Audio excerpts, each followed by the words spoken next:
안녕하십니까, 변화국어입니다. 오늘은 2026학년도 수능특강문화 고전사문 적용학습 5번째 작품인 정진사전 함께 공부해 보도록 하겠습니다. 진사라는 칭호 많이들 들어봤죠? 과거 시험의 예비시험격인 속과에 통과한 사람들을 지칭하는 칭호인데요.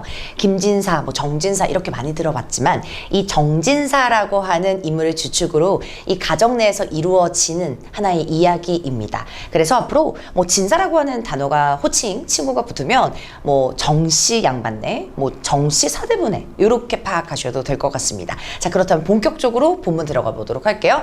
한편 이때 일지는 금석을 처치하고 상쾌한 중에 또 박씨를 모해하고자 하여 밤마다 차돌과 더불어 의논하더니 차돌이 하는 말이 우선 인물들이 여러 명 나오죠. 모의고사 수능에서도 여러분 이렇게 난생 처음 봤을 때 인물들이 여러 명 나온다. 우선 고전은 선인과 악인, 착한 사람, 나쁜 사람을 구별 지어야 합니다. 부정적인 사람과 긍정적인 사람, 서술어를 기준점으로 한번 파악해 볼까요?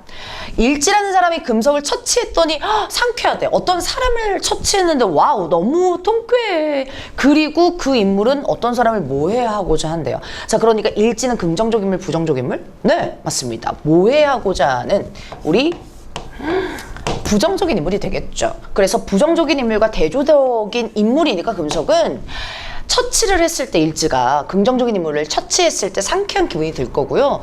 또 박씨도 착한 사람이니까 부정적인 사람인 이 일지가 모함하고자 하는 거죠. 그리고 밤마다 이 차돌이라는 인물과 더불어 의논을 하니까 부정적인 인물의 의논 대상, 차돌도 부정적인 사람. 이렇게 해서 추측해 나가는 겁니다. 아시겠죠, 여러분? 자, 앞부분 줄거리가 좀 맥락이 있어야 이 내용이 좀 더 자세하고 또 간편하게 또 이해가 가능하기 때문에 앞부분 줄거리, 우리 인물 전체 구도 간략하게 또 짜면서 한번 들어가 보도록 하겠습니다. 앞부분 줄거리 요약해 드릴게요. 한쪽에다가 인물 구조 간단하게 메모 좀 합시다. 먼저 주인공, 또 제목의 의미죠. 정진사를 기준점으로 한번 출발을 해 보도록 하겠습니다. 정진사는 뒤에서 이제 중략 이후에서 등장하겠지만 수능특강에서 실려있는 부분은요.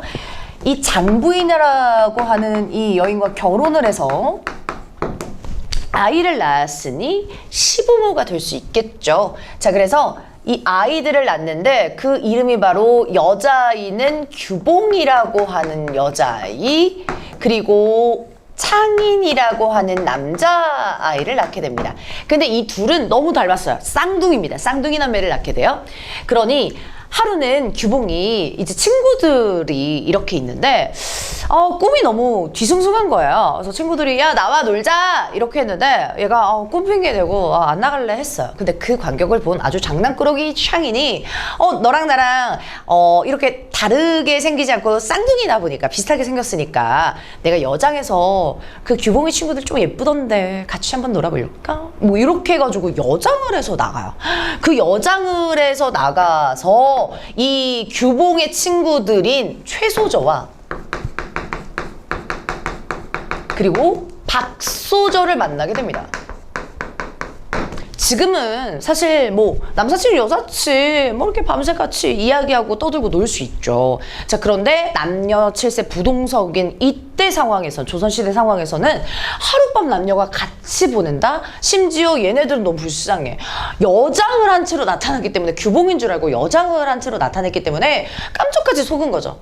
결과적으로 결국 이 세 명은 혼인하게 되는 거고요. 그 혼인하는 그 기점에서 이 창인과 최소저의 사이에서 낳은 딸, 이 뒷부분에서 채순이라고 나올 거고, 그리고 박소저랑 창인 사이에서 나온 요 아들 이름이 나옵니다. 금석입니다. 이 금석은 박소저의 아들이라고 보시면 되겠어요.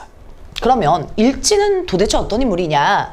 이렇게 셋이 오순도순 살다가요, 이 창인이 암행어사로 한 지역에 갔는데 위기를 맞이하게 됩니다. 근데 거기에서 기생이 한 명 도와주는데 그 기생이 바로 일지입니다. 이 일지는 원래 기생 출신이거든요. 근데 이 일지가 우연한 계기로 창인을 도와주면서 창인의 눈에 탁 들어오게 돼요. 그래서 첩을 삼습니다. 여기서부터 이제 근원이죠. 예. 이 일지는 부정적인 인물인데 이 부정적인 인물을 가정 내에 들여보면서 이 가정이 파탄나게 됩니다. 자, 일지는 욕심이 너무 많아요. 그래서 이 최소절을 일단 내쫓아 이렇게 생각을 합니다. 그래서 실제로 이 최소절을 모함해서 내쫓게 됩니다. 모함을 하게 돼요. 모함, 쫓아낸 거죠.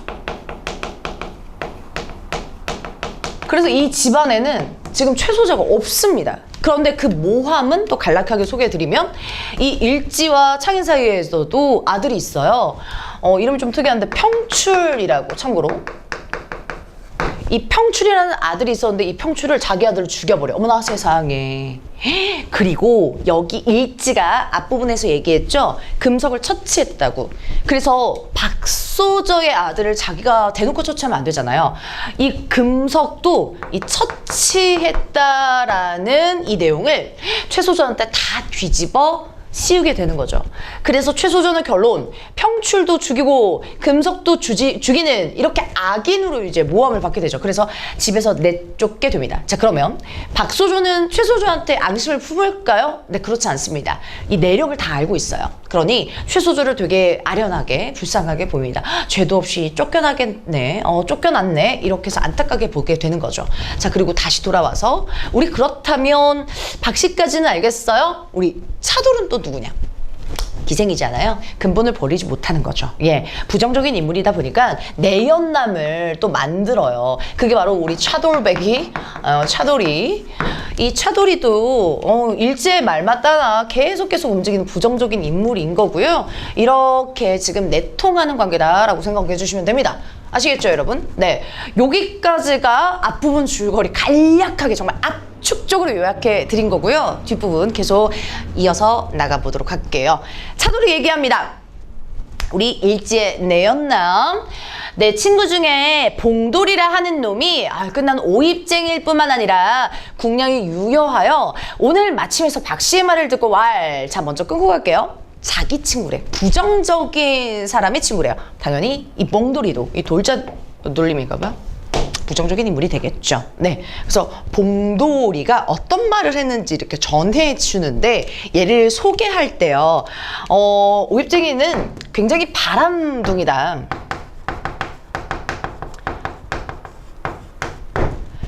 바람 피는 사람이라고 생각해 주시면 되고요. 국량이 유여하다라고 얘기를 해주는 건 국량이 능력이거든요. 유여, 넘쳐서. 그러니까 뭔가 빠리빠리 이렇게 돌아간다는 거예요. 그래서 오늘 마침에서 박 씨의 말을 듣고 얘기를 했대요. 봉돌이 하는 말 전해집니다. 네, 상처하여 민망하더니 이거예요. 먼저 요거는 봉돌의 상황이거든요. 봉돌의 상황.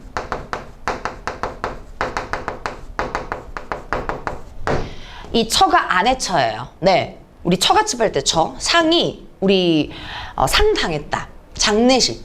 그러니까 아내가 죽은 거야. 봉돌의 상황은 아내가 죽은 거죠. 그래서 박 씨 상황을 들었대요. 아내가 죽었는데 자식도 잃어버렸고 이런 때에 호강이나 할까 하니 바람둥이라고 했잖아요. 자기가 아내가 죽었으니 그리고 또 마침 박 씨는 자식도 잃어버렸고 다시 한번 자식 누구요? 금석이죠.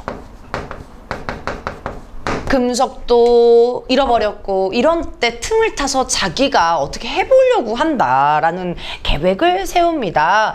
내일 밤 돌광대를 모아서 그러니까 우리 광대들을 모아서 그 집 문 밖에 노름을 붙이고 갑자기 막 환호성하는 그냥 마당놀이를 이렇게 펼치고 어두깜깜해진 후에 이제 밖으로 아녀자가 일단 나왔잖아요. 그때는 업고 달아가면 일개 아녀자라 꼼짝 못하리라 하던데 그 말이 어떤가? 이렇게 계획을 잡습니다. 무슨 계획이요? 박 씨를 납치할 계획. 네, 납치할 계획을 이렇게 잡는 거죠. 오케이. 자, 그래서 묶어서 표시 좀 할게요. 내일 밤 업고 달아가면 꼼짝 못할 거야 라고 하는 우리 박소저의 박 씨의 납치 계획을 얘기합니다. 누가요? 누가 합니까? 차돌이 합니까? 봉돌이 합니까? 이 상황? 봉돌이 하는 거죠. 봉돌이 이제 계획을 세운 거예요. 오케이? 그래서 이 봉돌이가 자기가 납치하겠다 박소절을 이렇게 배우고 있습니다. 다시 인물관계도 보충해서 적으면 이 차돌의 친구 나쁜 놈 봉돌, 이 봉돌은 누구를 납치할 계획을 세운다고요? 네, 박소절을 납치할 계획을 세웁니다. 네, 그래서 나 얘 납치할 거야. 납치 계획을 세워요. 근데 그것을 차돌이 일지한테 전해주고 있습니다. 오케이? 하던데 이 말이 어떠한가라고 의견을 물어봐요. 그 말 어때? 이 계획 어때? 하면서 의견을 물어보는 거예요. 누구한테요? 지금 차돌이 내연녀 일지한테 이렇게 물어보고 있는 거예요. 야, 일지야, 내 친구 봉돌이가 박소저 납치한다는데 이 계획 어떻게 생각해? 라고 물어본다고요. 자, 그렇더니 일지가 손뼉을 치면서 말만 들어도 아주 깨소금 맛이로다, 막 쌤통이다, 너무 좋다, 요거예요. 그러니까 말만 들어서 깨소금 맛, 요거 자체는 우리 막 깨가 쏟아진다 막 이런 얘기 하잖아요. 근데 실제로 깨소금 맛을 보는 게 아니잖아요. 그래서 예전부터 익숙해서 관습적으로 내려오는 관용적인 표현이다라고 볼 수 있고요. 이 관용적인 표현을 통해서 일지는 손뼉을 치고 아주 너무너무 만족해 하고 있습니다. 손뼉도 치고요. 요 관용적 표현도 사용하면서 결과적으로 만족감, 너무너무 좋아. 너 친구 봉돌에게 시행하라고 해. 진행시켜. 이렇게 얘기하는 거죠. 내 최선을 다해보리라 하고 만족해 하더라. 계속 나오죠.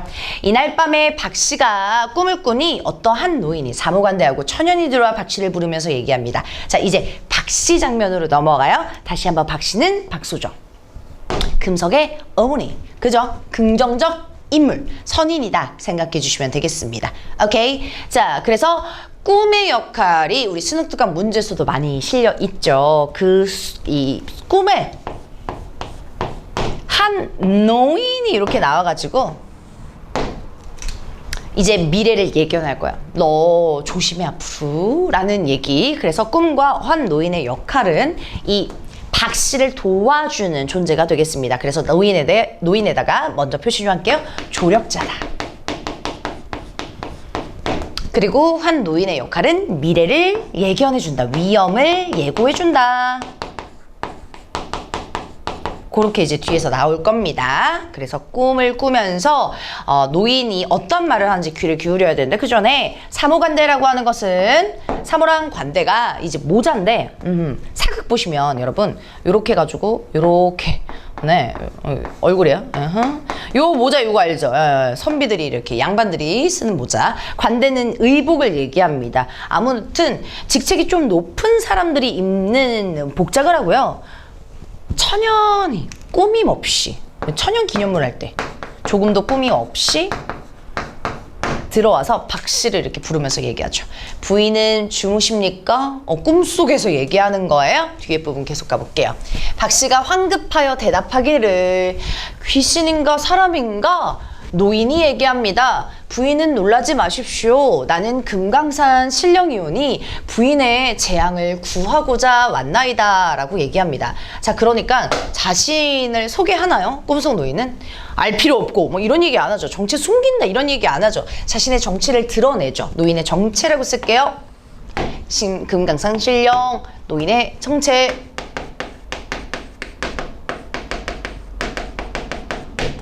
당연히 금강산 신령이니까 초월적 존재라고 할 수 있겠고요.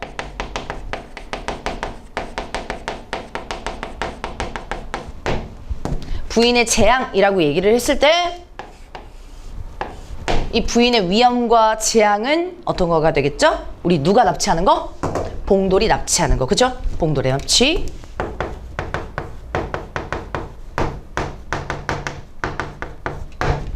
그걸 구하고자 왔대요. 계속. 박 씨가 일어나서 두 번 절하며 얘를 표현하는 거예요.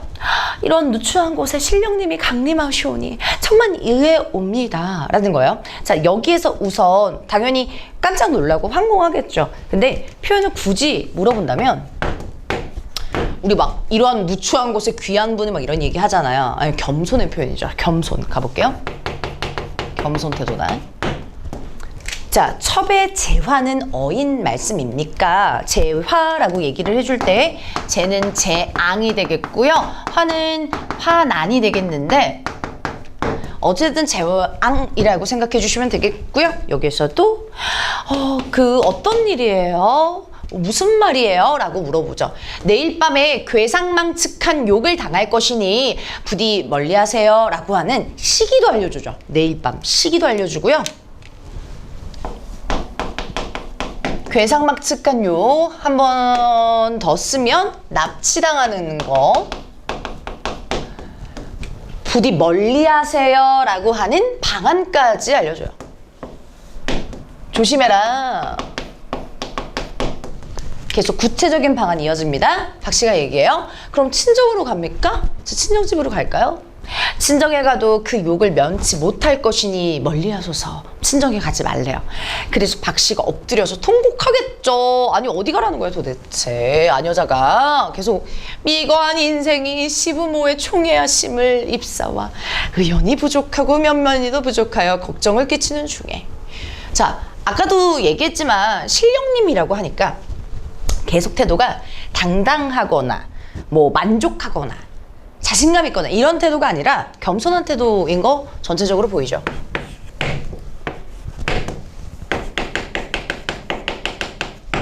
그리고 미거라고 하는 단어는 고전에서 많이 나오니 철이 없고 미숙하다 뭐 이렇게 생각해 주시면 됩니다.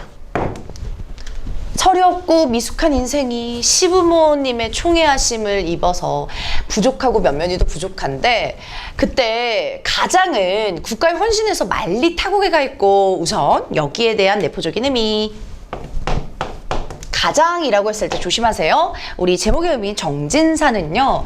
이 박수조의 기준점으로 했을 때 정진사는 시아버지가 되겠습니다. 얘의 남편 누구요? 창인이 되겠죠. 자, 그래서 이때 가장은 창인이 되겠고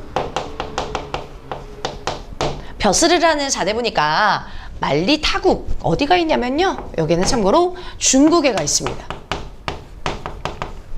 그래서 임금의 명을 받아 중국에 가 있다라는 거예요. 집이 없다는 거죠. 그 다음 온통 집안에 괴상한 재화가 있습니다. 싱숭생숭해요. 집안 꼬라지가. 근데 원통한 사람도 쫓겨나가고 불쌍한 목숨도 하나 죽었으니 자 각각이 상징하는 인물 연결할 수 있어야 되겠죠. 원통한 사람 밑줄 쫓겨난 사람 누구요? 이것 때문에 쓰는 겁니다. 뭐야? 최소저죠. 그쵸? 최소저가 잘못 없다는 걸 또 억울하다라는 걸 박소저는 박씨는 알고 있습니다. 그리고 불쌍한 목숨도 하나 죽었대. 어머, 자신의 아들이 죽었다고 생각해요. 그런데 전체 줄거리를 보면 금석은 살아 있습니다. 네, 그래서 우리 금석을 얘기해주는 불쌍한 목숨. 소첩이 만일 일시재화를 피하여 멀리 가면 시부모님이 더욱 걱정하실 거예요 라는 거죠. 자, 그러니까 노인 말대로 이렇게 멀리 가잖아요 하면서 이 노인이 알려준 방안을 만약에 시행하면 이런 식으로 가정하고 있어요. 먼저 첫 번째, 시부모님이 더욱 걱정하실 거래요. 그래서 자기는 가겠다 안 가겠다, 멀리 다 가겠다 안 가겠다, 안 가겠다가 되는 겁니다. 그러니 시부모님이 더욱 걱정을 하세요. 이게 거절 이유 1번. 저 노인의 말 못 들어요. 저 한 가정에 소속되어 있는 며느리자 아내이기 때문에 멀리 못 가요. 이런 얘기죠. 자, 그리고 여러 횡액이 일어나리니 달리 또 어디로 갈까요? 라고 하죠. 못내 당한 경황이 면치 못할 테니 차라리 자결해서 죽기만 갖지 못할 듯 합니다. 두 번째 이유가 있습니다. 뭐야? 이렇게 여러 안 좋은 일이 일어나니까 달리 어디로 갈 거야? 못내 당한 경황? 면치 못할 거다. 어딜 가나 나는 위험할 거예요. 멀리 가봤자요. 피하지 못해요. 이게 되겠죠. 오케이. 자, 그러니 거절하는 이유가 두 가지가 먼저 제시됐는데 1번이 조금 더 중요해요. 왜냐면 그때 당시에 시부모님을 걱정한다? 이거는 효도로 이어질 수 있거든요. 효. 그러니 효라는 관념. 아녀자가 지키는 거니까 이거의 유교적인 관념을 이렇게 중시해주면서 이 노인의 말을 거절하고 있는 거고요. 그 다음 뒤에 부분. 차라리 자결해서 죽기만 기다린대요. 그럼 의지가 있나요? 체념한가요? 체념했죠. 체념. 포기했죠. 체념하죠. 그랬더니 노인이 얘기합니다. 뭐라고? 인명은 제천하리니 임의로 죽지 못하고 씻지 못할 욕만 나가면 그거 분하지 않아? 뭐 이렇게 얘기해. 아니 분하리까? 분하지 않아? 먼저 사고가 나오죠. 사람의 운명, 사람의 목숨은 하늘에 달려있다고. 자, 이거 무슨 사고가니요? 운명 나오잖아요. 뭐? 운명로조 사고가니죠.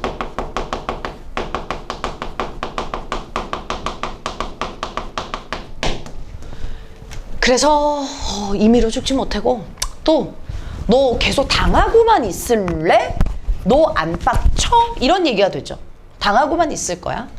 여자가 비록 힘쓰기 어려우나 내가 인도에서 줄 것이니까 걱정 마 하면서 계속 설득을 하네요. 그쵸? 자, 그러니까 노인의 태도 설득, 안심시켜요. 진정해. 운명이 날렸어. 너 분노하지 않을 거야? 내가 도와줄게. 뭐 이런 얘기를 하죠. 진짜 조력자의 면모가 보여집니다. 계속 박 씨가 얘기해요. 어떤 얘기 하는지 볼게요. 씻지 못할 인생을 그다지 생각하시니 은혜 하에가 싸우나 설령 어디로 간다 하여도 어미 없는 채순을 버리고 갈 수는 없습니다 라고 얘기하네요. 어머, 인물 또 나오는데 채순이 과연 누굴까 이겁니다. 예스. 집안에 홀로 엄마 없는 애. 요 인물 바로 최소조의 딸이 되겠습니다. 그래서 우리 어미 없는 채순 버리고 갈 수 없다. 마지막 거절 이유 세 번째가 나오는데 그 이유의 인물 핵심은 채순. 네. 요 인물은 바로 최소저의 딸이 되겠습니다. 네. 그래서 앞부분의 말하기 방식은 너무너무 감사합니다 라는 거죠. 감사함, 은혜, 감사함. 근데 지금 최소저가 내쫓아서 이 창인과 최소저의 사이에서 낳은 우리 채순을 여기에다가 살짝 이렇게 그리면 얘가 이제 집안에 있기 때문에 박소저가 얘를 케어할 수 있다 이거죠. 케어해야 한다. 그래서 최소저가 떠날 때 박소저한테 부탁하고 갔거든요. 우리 딸 채순이를 잘 부탁해 하고 나갔거든요. 그래서 알았다고 하니까 얘는 이 채순이가 걸리는 거예요. 마음에 걸려요. 네. 자, 그 다음 노인이 그건 부인의 요량입니다. 그거는 부인이 알아서 할 거다라는 겁니다. 자, 그랬더니 하고 호련히 보이지 않았다. 박 씨가 놀랍게여서 라고 하는 거니까요. 이건 참고로 강몽이죠, 강몽. 꿈에서 깬 거죠. 꿈에서 현실로 돌아와서 노인이 온데간데 보이지 않습니다. 박 씨가 깜놀해서 깨어서 꿈속의 일을 열심히 생각하니까 집안에 또 변이 날 징조입니다. 아, 이거 안 좋은 꿈이구나. 나한테 안 좋은 일 생기겠다 해서 또 신령의 말이 그러하니 피하려 하면 필경에 욕을 볼 것이다. 또 피하려 하여도 거처를 또 정하지 못해. 마음이 심란하여 대부인께 의논하는데 먼저 여기 부분 있잖아요, 여러분.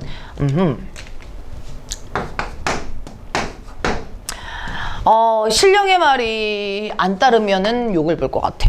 그리고 피하려 하여도 거처가 없어. 이거 뭐 하고 있어요? 박소저는 스스로 내적 갈등하고 있죠. 심리적 고민하고 있죠. 그쵸? 그래서 요 내적 갈등 수능 특강 문제에서는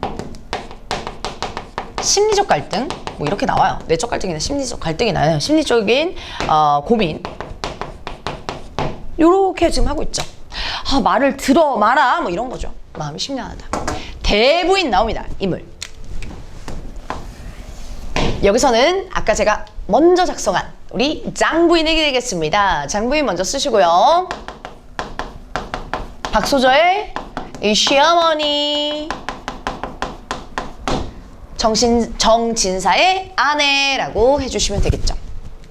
의논하여 보자 하고 큰 방에 들어가니 이때 장씨가 꿈에서 깨어 누웠다가 박씨를 보고 놀라서 물으니 박씨가 꿈을 소상히 여쭈었습니다. 자, 이때 장씨가 꾼 꿈 동그라미 별표. 요거는 이 박소저의 꿈과 동일합니다. 동일하게 노인이 나오거든요. 그 노인이 나와서 중략부부 줄거리 별거 없어요. 이 노인이 나와서 야, 너 며느리 위험할 것 같아. 며느리 조심해. 멀리 집에서 멀리 벗어나게 해. 막 이런 얘기를 똑같이 합니다. 며느리를 조심하라고 했는데 딱 눈에서 깨자마자 며느리가 지금 큰 방에 왔으니까 어머 세상에 이거 개꿈 아니겠구나 라는 사실에 이렇게 화들짝 놀라는 거예요. 뒷부분 계속 이어집니다. 볼게요. 이때 진사가 마침 들어오다가 부인의 거동이 심상치 않음을 보고, 이때 진사 정진사입니다. 제목에 나오는 박소저의 기준점에 쓸게요. 계속 시아버지. 부인의 거동이 심상치 않음을 보고 부르니 박씨도 함께 있는지라. 이때 다시 한번 부인 누구요? 장부인. 한 번만 더 시어머니. 그리고 이때 박씨는 박소저고요. 이 정진사 기준점으로 했을 때 며느리겠죠. 그러니 한 방에 장부인과 박씨가 꿈 이야기를 서로 주고받고 있는 장면이었습니다. 계속 박씨에게 물어봅니다. 뭐라고 물어보지 볼게요. 너는 어찌하여 여직 자제하지 않고 이 밤에 왔느냐? 어찌게 된 일이니 이 밤에 뭐 시부모님한테 왔니? 넌 왜 너 방에 가서 앉아니? 뭐 이런 얘기를 먼저 질문을 하겠죠. 의문을 가지고 있습니다. 자, 박씨가 미처 대답하지 못하다가 잠시 꿈을 말씀드렸습니다. 둘이서 군 꿈이 그리도 똑같았으니 집을 어디로 알아보고자 하였나이다. 이렇게 얘기합니다. 자, 먼저 여기 중요하죠. 우리 뭐 꿈을 여러분이 만약에 꾸면 어머머 죄송해요. 요 마이너스 포인트가 많이 넘어갔네. 여러분 만약에 꿈을 꾸면 그 꿈이 사실 다 믿진 않잖아요. 근데 이 꿈은 또 믿을만하다라고 얘기했을 때 좀 생생하거나 요즘 현실적으로 얘기하면 그러면 좀 신빙성이 있죠. 그런데 두 사람이 꾸는 꿈이 똑같아요. 이거는 꿈의 내용이 너무 설득력 있잖아요. 이 설득력 있다라는 것이 이 꿈에 신빙성을 부여해준다. 혹은 신뢰성을 부여해준다. 라고 합니다. 그러니까 예를 들어 제가 복권 꿈을 꿨어요. 1번부터 5번까지 쭉 찍으래요.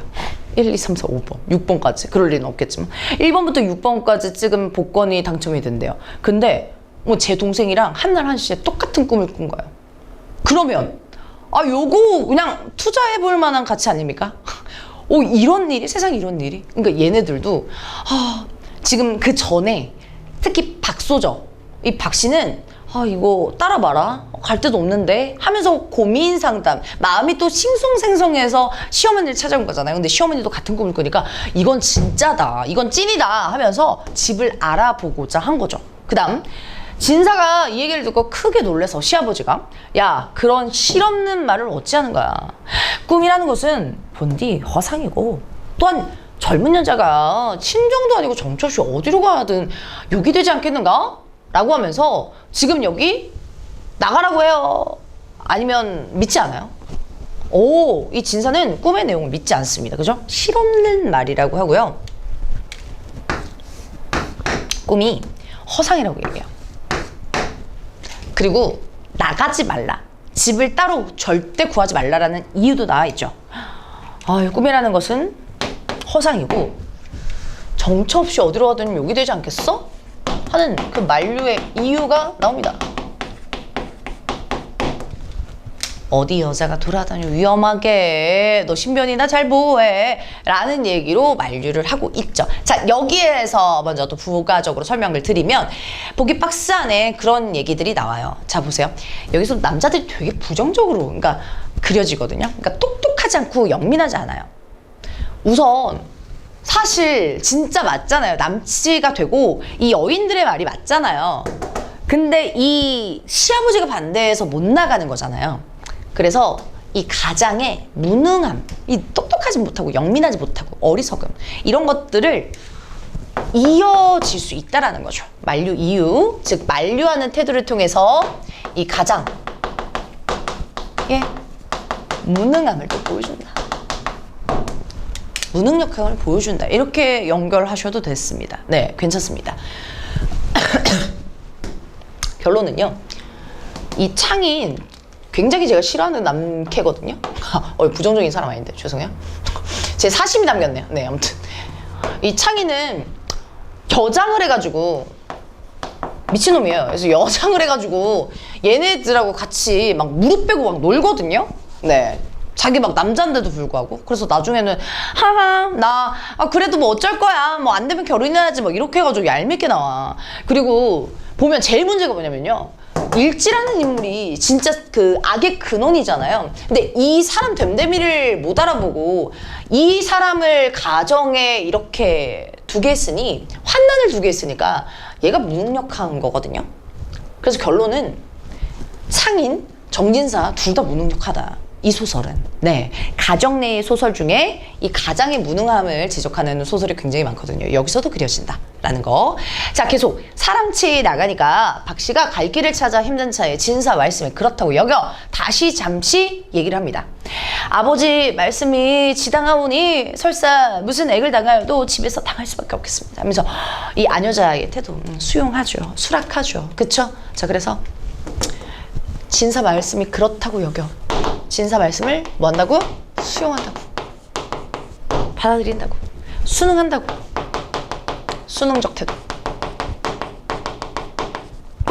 엄청 착하죠? 아버님 말씀이 맞다. 집에서 당하겠다. 당하더라도. 뭐 이런 얘기를 합니다. 뒷부분.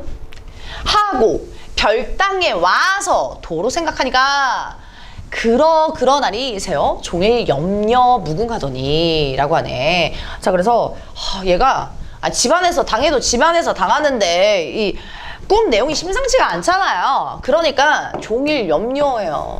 이 무궁은 끝이 없다라는 건데, 무궁무진할 때 이거야. 염려가 끝이 없어. 계속 복잡해. 그 다음 오늘 밤에 비제 온선이 이제 심부름 애가 와서 얘기합니다. 전달해요. 소식 전달. 오늘 밤에 우리 집 문 밖에 돌광대 논다 하더이다. 애기씨는 구경 아니 하시렵니까? 이거 구경하면 큰일 나죠. 네, 이거 구경하면 이제 밖에 있다가 납치당하는 거예요. 그래서 요게 딱 말 듣자마자 박씨가 그 말을 듣고 자연 심사가 동해서 놀래서 얘기합니다. 자, 그러니까 여기 4명 나오죠? 혼란스러운 내면이죠. 이것이 분명 무슨 일이 있겠다 짐작을 합니다. 위기를 짐작하죠? 노인이 알려준 대로요 하고 염려하였습니다. 과연 해가 저물자 대문 밖에서 노구 소리가 나며 구경꾼이 모여들인지라. 박씨가 아무리 생각하여도 혼자 있기 싫어 대부인께 가 있을까 해서 불안한 거야. 불안한 거야. 불안. 밖에서 저 구경꾼들이 막 갑자기 쳐들어올 것 같고, 뭔가 노인이 구체적으로 무슨 위기인지, 누가 작당 모의를 했는지 그것까지는 얘기해 준 적 없으니까 너무 불안한 거죠. 그래서 대부인 다시 한번 누구요? 장부인 시어머니 가 있을까요? 운선을 불러내요. 여기. 네, 그래서 노비를 불러내어서 시비를 불러내서 채순을 업히고 그 와중에 챙기지 않아. 되게 채순을 생각하네요. 그죠? 그리고 큰 방으로 가려는데 이동 나와요.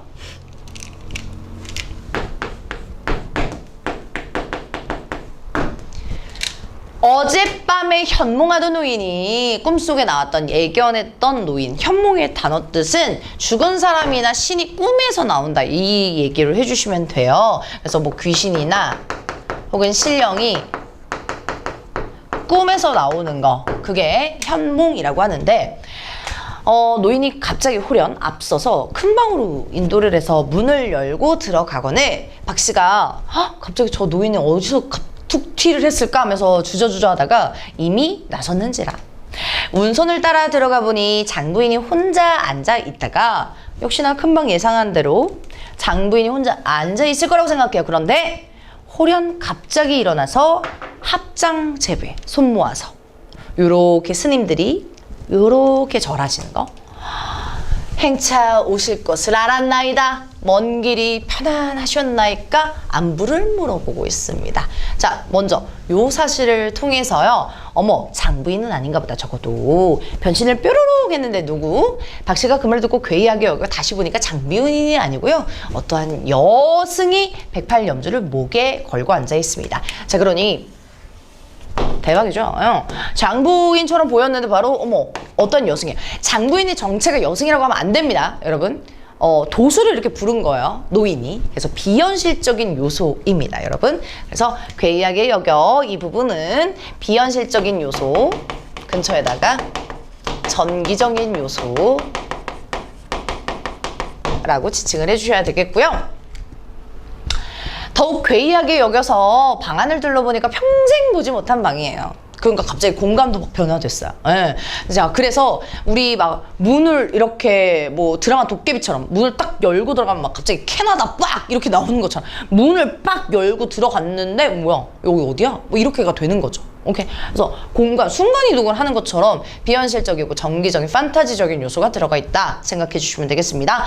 자, 그리고 평생 보지 못한 방인데 옆에 들어오는 노인은 부지거처하지라. 같이 아까 들어왔는데, 부지거처라는 것은 간 곳이 없다.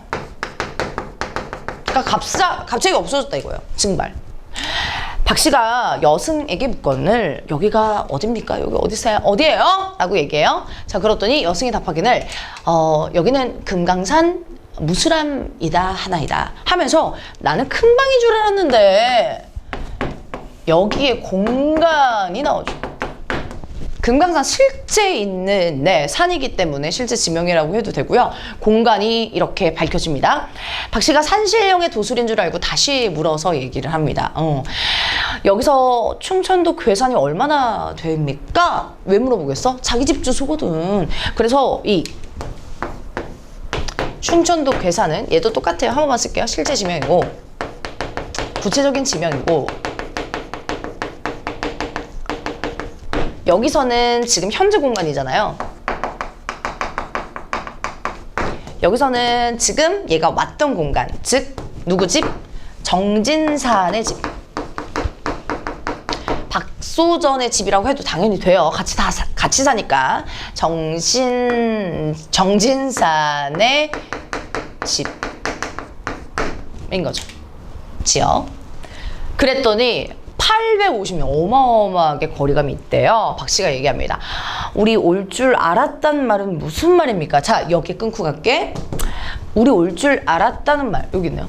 행차 오실 것을 알았습니다. 이미 알고 있어요. 그래서 이 여승이 알고 있는 거, 행차 오실 걸 미리 알고 있다.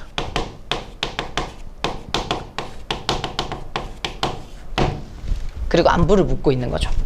누군가 올 줄 알았다고 생각을 하고 있었대요. 여승이 얘기합니다. 어떻게 알았는지 그 경우를 얘기할 수 있겠죠.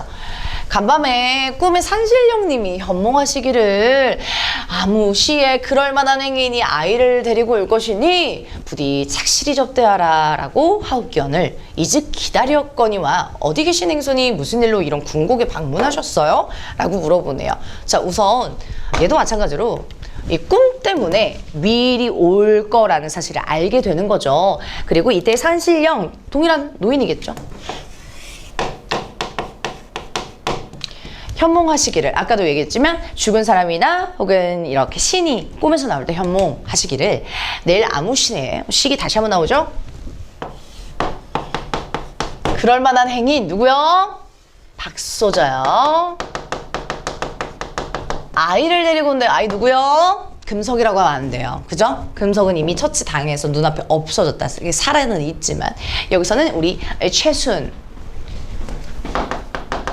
최소저의 딸을 데리고 올 것이니 부디 착실히 접대하라 라고 하면서 명령하죠.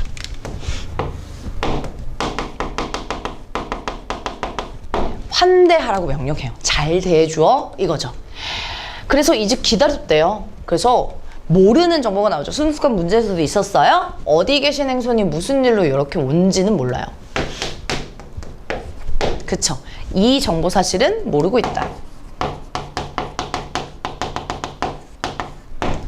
그래서 이 여승이 아는 거는 누군가 내일 아무시에 그럴 만한 행인이 아이를 데리고 온다. 이 사실만 아는 거죠. 그죠? 그리고 그거에 대해서 어떻게 대응하는지는 알려준 거죠. 오케이. 그래서 요것만 알고 있습니다.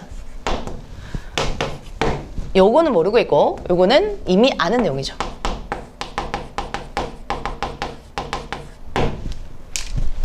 오케이. 자, 그래서 얘가 누군지, 박소전지, 아니면은 어떻게 왔는지, 이건 몰라요. 박 씨가 얘기해요. 얻어먹는 사람이 기하고시 다니다가 여기까지 왔사오니, 대사는 죽게 된 인명을 구하소서, 살려주세요. 뭐, 이렇게 얘기합니다. 자, 그래서 이 얻어먹는 사람, 저 기대는 사람인데요. 그냥 정처 없이 다니다가 여기까지 왔어요. 저 살려주세요. 뭐, 이렇게 얘기하죠. 머무니 여승은 정수재라고 하는 이름을 가진 중입니다. 그럼 결국 살려달라고 했으니 살려주고 도와주겠죠. 그럼 여기 이 여승도요, 조력자가 되겠죠. 누구의 조력자요? 박소저의 조력자가 되겠다. 좋습니다. 한편 리을 갈게요. 이날 밤에 봉돌이 돌광대로 놀다가 이제 다시 옵니다. 어디 장면이요? 우리 박소저가 있었던 정진산의 댁. 네, 있었던. 지금은 뿅 하고 순간 이동했죠. 금강산으로. 자, 봉돌이 원래 계획대로 돌광대로 놀다가 박시방에 달려들으니까 아무도 없는 빈방입니다. 박씨는 이미 금강산으로 여승 있는 데로 이동했죠. 전기적 요소라고 당연히 볼 수 있겠고요. 박씨를 찾았더니 이때 일지가 박씨 업혀가는 모양을 보고 오려고요. 일지가 목적이에요. 왜냐면 막 깨소금 맛이다 하면서 만족했잖아요. 그래서 내가 싫어하는 박씨 드디어 쫓겨나나 한번 구경 가볼까? 뭐 이렇게 해서 문 밖에 이렇게 섰대요. 한번 더 써볼까? 이랬는데 여인이 이렇게 밖으로 나와 있으니까 봉돌이 눈이 뒤집힌 거예요. 박씨를 찾다가 나오는 길에 일지를 보고 쟤구나 하면서 큰 남을 더 넘어서 달아납니다. 네. 그래서 여기에서 뭐야? 자승자박이죠. 지금 일자를 보고 둘러엎고 큰 남을 넘어서 이 일지가 납치를 오히려 당하는 부분이죠. 그럼 일지의 입장에서는 지가 이제 자기 꾀에 자기가 넘어간다 이거죠. 자승자박한다. 일지 업혀가며 부르짖습니다. 나 아니야 뭐 이렇게 하겠죠. 예. 얘 뭐야 막 이렇게. 나는 박씨가 아니니까 놓고 가라 막 이렇게 얘기를 하겠죠. 일지는 나 아니야 날 왜 납치해 올탱이가 없네 막 이러면서 어이없어서 할 거예요. 그랬더니 봉돌이 좀 제가 말씀드렸잖아요. 바람둥이고 좀 어디가 애가 좀 나사가 빠지고 좀 이상해. 애가 막 자기 그렇잖아요. 아내가 죽었다고 하는데 갑자기 막 자식 잃은 아녀자를 막 탐하려고 납치를 하다 좀 이상하잖아요. 그래서 봉돌이가 얘기합니다. 아따 이녀 시끄럽다. 박씨가 아니면 호박씨는 못 쓰냐? 뭐 이렇게 얘기해요. 자, 여기에 말하기 의도 우선 이녀 비스호가 사용하고 있고요. 박씨가 아니면 호박씨는 못 쓰냐. 우선 표현 좀 볼게요. 씨자로 끝나는 말 이렇게 해가지고 박씨, 김씨, 호박씨, 수박씨 뭐 이렇게 하는 거야. 말장난, 아재 개그. 말장난은 우리 뭐라고 합니까? 언어유희라고 하죠. 언어유희의 효과 당연히 웃음 유발, 해악 들어가고요.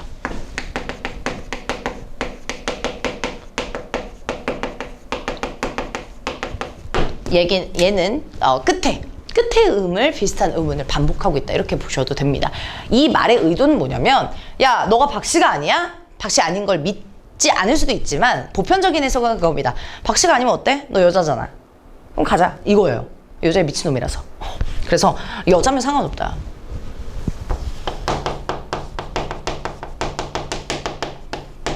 상관없다는. 박씨든 아니든. 왜냐 이 봉돌은 뭐 박씨에 대해서 원한을 품거나 그런 거 아니잖아요. 뭐 박씨가 목표고 그런 사람이 아니라 그냥 여자면 땡큐. 그래서 아까 바람둥이라는 얘기를 한 거고요. 얼마나 달아났던지 그날 밤에 경기 고향 읍내 480리를 들어가니까 날이 샌대요. 날이 셀 정도로 막 납치해서 보쌈해가지고 막 가는 거야. 그러니까 거리감이 점점 멀어지는 거겠죠. 오케이. 자, 그래서 수능 특강 문제에서 이런 얘기 나옵니다. 일지가 업혀가면서 막 달아나는 거. 이 사실 갈등의 원인이 점점 멀어진다라는 소리가 일지가 멀어진다라는 소리겠죠. 우리 전체 줄거리 정리하면서 마무리할게요. 이 작품은 우리나라를 배경으로 조선시대예요. 작자미상의 쟁총령 가정소설이다라는 거. 우리 수능특강 보기 문제 딸려있는 거 풀다가 느꼈을 겁니다. 여기 보셨을 거예요. 쟁총령 가정소설. 쟁총령은 우리 사랑을 가지고 다툴쟁이에요. 사랑을 가지고 이렇게 다투는 가정소설입니다. 전반부는 결연담이 있어서 남주인공이 여복으로 변장하고 장차에 약혼하게 될 여주인과 선을 보면서 적극적인 사서로 자신의 감정을 표현하고 여주인공 역시 자신의 남성 치청을 여장시켜서 남자 주인공의 누아나 선을 보게 하는 장면. 일단 먼저 끊고 제가 일단 창인 욕을 하면서 제가 앞에서 이렇게 설명을 했는데 지금 앞부분 전반부 있죠? 결연담, 혼인담. 이때 남주인공이 여기 나오는 창인이에요. 그리고 그 여주인공과 선을 보면서 적극적인 자세로 감정을 표현하고 있는 부분. 박소조, 최소조와 함께.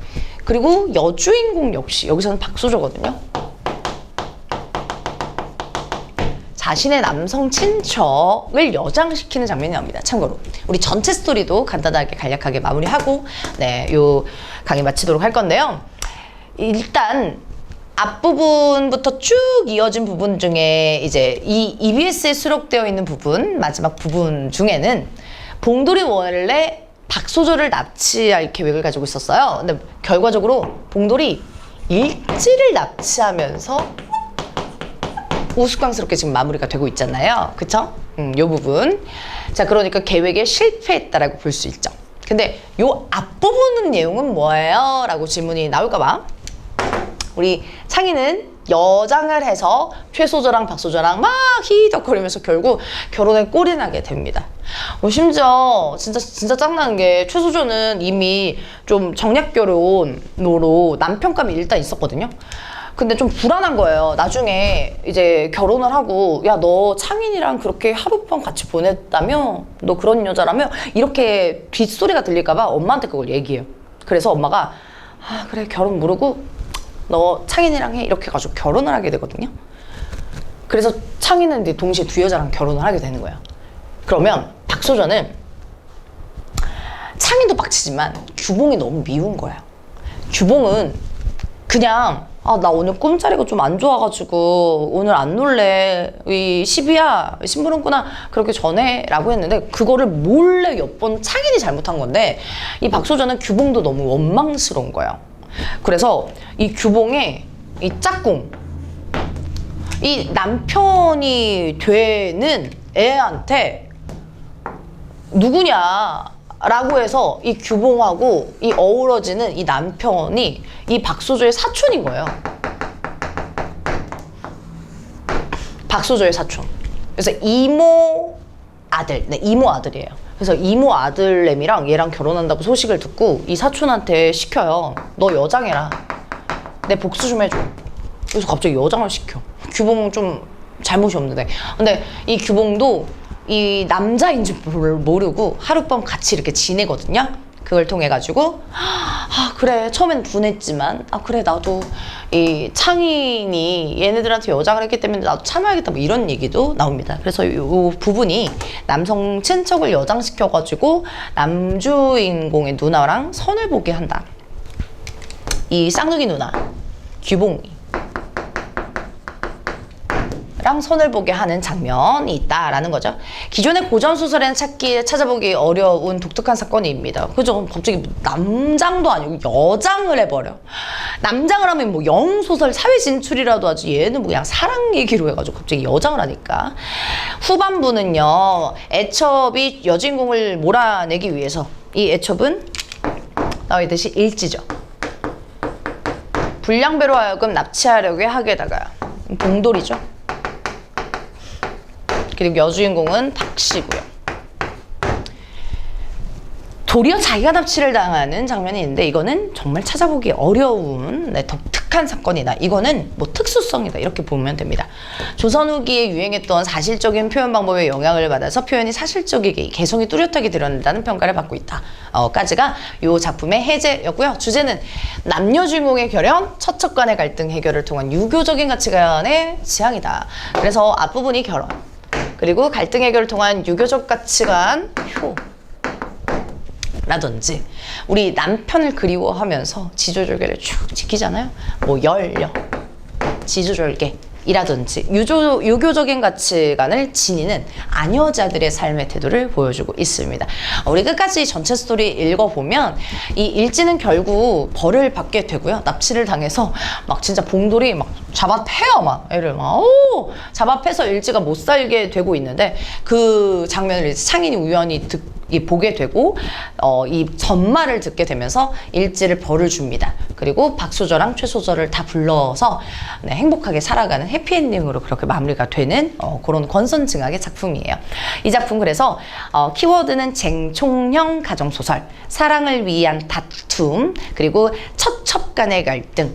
그래서 첩이 부정적인 인물, 처가 긍정적인 인물로 나오면서 이 갈등을 그려내고 있는 작품이다라는 것까지 기억해 주시면 되겠습니다. 오늘 강의는 여기까지고요. 저는 다음 강의에서 만나 뵙도록 하겠습니다. 고맙습니다.